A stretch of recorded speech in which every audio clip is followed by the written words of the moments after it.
Fifth question है, a kite is flying at a height of 60 metre above the ground level. The string attached to the kite is temporary tied to a point on the ground. The inclination of the string with the ground is 60 degree. Find the length of the string assuming that there is no slack in the string. देखिए, हम सबसे पहले क्या imagine कर रहे हैं कि एक हमारी काइट है. वो काइट जो है वो ग्राउंड लेवल से 60 मीटर की ऊंचाई पर है. ठीक है, तो यहाँ पे हमने काइट बनाई, एक लाइन बना दी परपेंडिकुलर और यहाँ पे लिख लिया 60 डिग्री, 60 मीटर. ठीक है, अब यहाँ पर जो पतंग का जो धागा होता है वो धागा जो है टेम्पररी मतलब कुछ देर के लिए जमीन पर कहीं पे बांध दिया है. तो इस तरह से वो आएगा धागा. ठीक है, उसको जमीन से बांध दिया तो ये जब हमने ग्राउंड पे बांधा तो वो ग्राउंड से 60 डिग्री का एंगल फॉर्म करता है. तो यहाँ पे हमने बना दिया 60 डिग्री. सॉरी. अभी जो धागा है इसका हमें लेंथ निकालने को कहा है तो इसको हमने क्या लेट कर लिया, एक्स लेट कर लिया. ठीक है, अब इसका सॉल्यूशन देख रहे थे कि सॉल्यूशन कैसे करना है. हमें गिवन है ए बी 60 मीटर, फाइंड करना है ए सी जिसको हमने लेट करा है एक्स. तो जैसे मैंने इसके पहले आपको बताया था वही चीज हम यूज करेंगे. लिखेंगे ए सी अपॉन में ए बी. ए सी की अगर बात करें तो ट्रायंगल के अकॉर्डिंग है हाइपोटेनस, अपॉन में ए बी जो है वो परपेंडिकुलर. एच अपॉन पी मतलब ये कॉम्बिनेशन बनता है कॉसेक का और एंगल यहां पर है हमारे लिए 60 का तो कॉसेक हो जाएगा 60. ए सी जिसे हमने एक्स लेट करा है तो यहां लिखेंगे एक्स अपॉन में ए बी 60 मीटर हमें गिवन है. कॉसेक 60, कॉसेक 60 का वैल्यू होता है 2 अपॉन में √3. तो कॉसेक 60 की जगह लिख देंगे 2 अपॉन में √3. तो x इक्वल्स टू, क्योंकि x का वैल्यू निकालना 60 को शिफ्ट करेंगे 60 मल्टीप्लाई बाय 2 √3. ये ऐसा हो जाएगा. x इक्वल्स टू 60 का 2 में मल्टी करेंगे तो 6 2 सा 12. तो ये बन जाएगा 120 अपॉन में √3. कंसेप्ट के अकॉर्डिंग डिनोमिनेटर में कभी भी रूट नहीं रहता है तो हमें रेशनलाइज करना पड़ेगा. मल्टीप्लाई लगाया, ऊपर √3 और नीचे भी √3. तो x इक्वल्स टू ये बन जाएगा 120 √3 अपॉन में 3.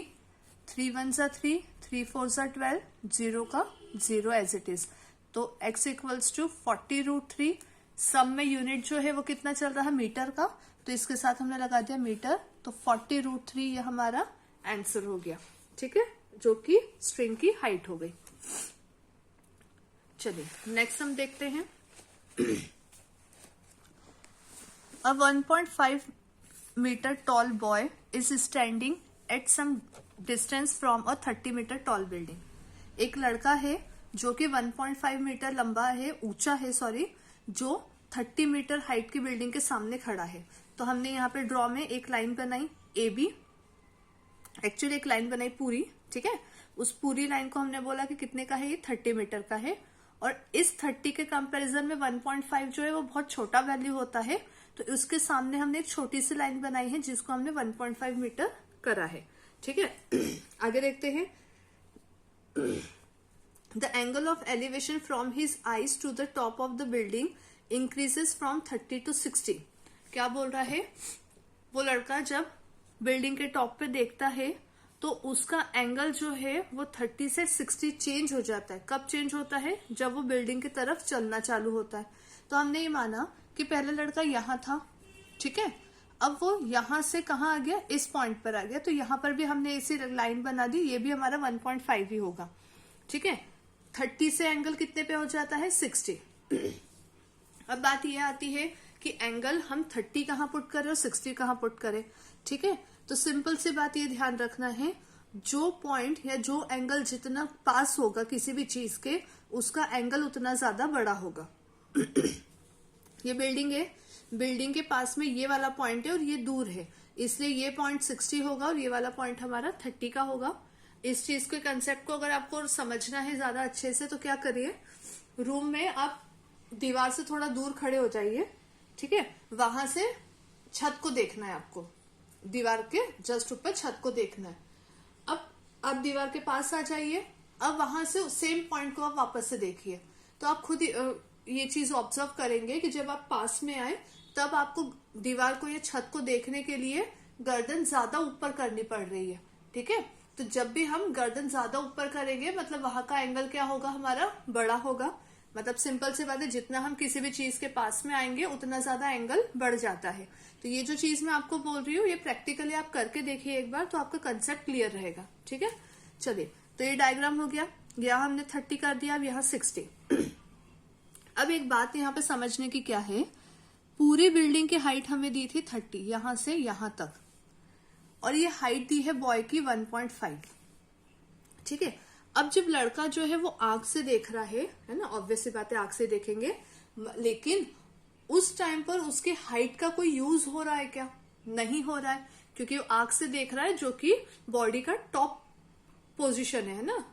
तो हमारे हाइट का कुछ भी यूज नहीं है यहाँ पे, जैसे लड़के की हाइट 1.5 दी है, इसका कुछ भी यूज नहीं है। तो हमें परपेंडिकुलर की वैल्यू निकालने के लिए इस 30 में से बॉय की जो हाइट दी हुई है 1.5, इसे माइनस करना पड़ेगा, और माइनस करने पे जो वैल्यू बनेगी उसे हम बोलेंगे ए बी, ठीक है। ये चीज आपको ध्यान रखना है। तो कंसेप्ट के अकॉर्डिंग हमें क्या करना पड़ेगा, ए बी अगर फाइंड करना है तो ए बी इक्वल्स टू होगा 30 मीटर माइनस 1.5 मीटर, ठीक। अब बहुत सारे बच्चे ऐसे होते हैं, बहुत सारे स्टूडेंट ऐसे होते हैं जिनको डेसिमल नंबर को सॉल्व करने में प्रॉब्लम आती है। तो इसे सॉल्व करने का तरीका क्या है, मैं एक बार आपको यहाँ बता देती हूँ। जैसे 30 मीटर है, इस 30 में डेसिमल नहीं है, तो हम क्या करेंगे, 30 लिखेंगे और डेसिमल इसमें लगा के हम 1 से लगा देंगे इसमें 0, ठीक। अब हमें उसमें से माइनस क्या करना है, 1.5। तो सबसे पहले आप डेसिमल के नीचे डेसिमल पुट कीजिए। 1.5 में डेसिमल के बाद में 5 है और डेसिमल के पहले 1 है। इस तरह से हमने लिख लिया। अब इसे माइनस कर लेते हैं, ये होगा कट होके 2, ये बनेगा 10, ये होगा 9, ये बनेगा 10। 10 में से 5 माइनस किया 5, 9 में से 1 माइनस करा 8, 2 एज इट इज टू 28.5, ये हमारे लिए ए बी का वैल्यू होगा। तो ए बी इक्वल्स टू 28.5। ये चीज ध्यान रखना है आपको। मैक्सिमम गलती क्या होती है यहाँ पे, परपेंडिकुलर की जगह 30 एज इट इज पुट कर देते हैं और पूरा का पूरा सम हमारा गलत हो गया। क्यों? क्योंकि हमने 1.5 का कहीं पे यूज ही नहीं करा है। अगर क्वेश्चन में वो वैल्यू गिवन है मतलब कहीं ना कहीं उसका यूज होगा, तो ये चीज आपको ध्यान रखनी है यहाँ पे, ठीक है। चलिए अब सम कर लेते हैं।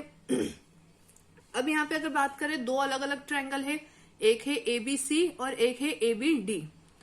तो जब भी दो ट्रायंगल एक ही डायग्राम में आते हैं तो साइज में जो ट्रायंगल छोटा होगा उससे हमें स्टार्ट करना है। तो साइज की अगर बात करें तो एबीसी जो है वो हमारा छोटा ट्रायंगल होगा, तो वहीं से स्टार्ट करेंगे।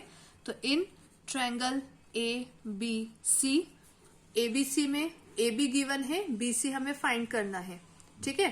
क्वेश्चन में हमें डिस्टेंस फाइंड करने को बोला है जितना उसने बिल्डिंग की तरफ चला है, तो इसे हमने एक्स माना है। मेन फोकस हमारा एक्स की वैल्यू को ही फाइंड करने का है। बट ये भी एक ट्रायंगल है, इसका बेस कुछ भी नहीं दिया है, तो इसलिए हमने इसे यहाँ पे y मान लिया। अब कॉम्बिनेशन पे जाते हैं तो BC अपॉन में AB बनेगा। BC जो है वो ट्रायंगल के अकॉर्डिंग बेस है और AB जो है वो परपेंडिकुलर है, तो B अपॉन में P जो है वो कॉम्बिनेशन बनता है कॉट का, और एंगल यहाँ 60 है तो कॉट 60 डिग्री हम यहाँ पे लिखेंगे। अब BC को हमने क्या माना था, y। AB हमें कितना गिवन है, देखिए वापस से ध्यान रखना है, ए बी हमें गिवन नहीं है, ए बी हमें नहीं दिया था, पूरी बिल्डिंग की हाइट दी थी, ठीक है। ए बी हमने सॉल्व करके कितना निकाला है, 28.5, तो यहाँ रखेंगे 28.5, और कॉट 60 का वैल्यू होता है 1/√3, तो यहाँ पे हो जाएगा 1/√3। सॉल्व करेंगे, y का वैल्यू निकालना है, तो 28.5 जो है वो ऊपर जाएगा, तो 28.5 अपॉन में √3। डिनोमिनेटर में रूट हम नहीं रखेंगे, कंप्लीट सॉल्व कर लेते हैं इसको, तो ये बन जाएगा 28.5 √3 अपॉन में 3। देखिए 28.5 3 से कैंसिल हो जाएगा, कैसे, 3 1 सा 3, 3 9 सा 27, रिमेनिंग 1 के पहले डेसिमल है तो यहाँ लगा डेसिमल, ये बनेगा 15, 3 5 सा 15, तो 9.5 √3 ये हमारा किसका वैल्यू आ गया, y का, ठीक है। किसका आया, y का। इसे हम बोल देते हैं इक्वेशन 1। अब हम बड़ा वाला ट्रायंगल ले लेते हैं जो कि है ABD। तो यहां लिख लेते हैं इन ट्रायंगल ABD। अगेन हमें x निकालना है तो BD अपॉन में AB होगा। बट अगर मैं BD को ध्यान से देखूं, BD जो है वो दो पार्ट में है, BC और CD। तो BD को लिख लेंगे BC प्लस CD अपॉन में AB, ऐसा का ऐसा। तो BC प्लस CD अपॉन में AB। कॉम्बिनेशन की बात करें तो अगेन ये बेस अपॉन में परपेंडिकुलर बन रहा है, जो कि होता है कॉट, और एंगल कितने का दिया है हमें 30 का, तो ये हो जाएगा कॉट 30 डिग्री। BC को हमने क्या माना था y, CD को हमने क्या माना है x, AB 28.5 आएगा इक्वल में कॉट 30 का वैल्यू होता है √3। ठीक है, अब हमें यहाँ पे ध्यान क्या देना है, इक्वेशन 1 में हमने y का वैल्यू निकाला था 9.5 √3। यहाँ पे y आ रहा है तो हम y के जगह पे क्या करेंगे, y की वैल्यू को पुट कर देंगे। तो ये बन जाएगा 9.5 √3 प्लस x अपॉन में 28.5 इक्वल्स टू √3। वैल्यू किसकी निकालनी है हमें, x की, तो ये नंबर हम शिफ्ट करेंगे। तो ये बनेगा 9.5 √3 plus x equals to 28.5 √3। x equals to 28.5 √3 plus का नंबर शिफ्ट करेंगे तो माइनस। देखिए दोनों में √3 है तो √3 तो कॉमन हो जाएगा। ठीक है, तो हमें नंबर में से नंबर को माइनस करना है। 5 माइनस 5 करेंगे 0, 8 में से 9 माइनस नहीं होगा तो ये बन जाएगा 18 में से 9 माइनस करेंगे तो 9 और ये 1। किसी को अगर समझ नहीं आया है किस तरह से माइनस किया, एक बार साइड में देख लेते। देखिए 28.5 में से 9.5 को हमें माइनस करना है। जैसे इसके पहले बताया, डेसिमल के नीचे डेसिमल होना चाहिए।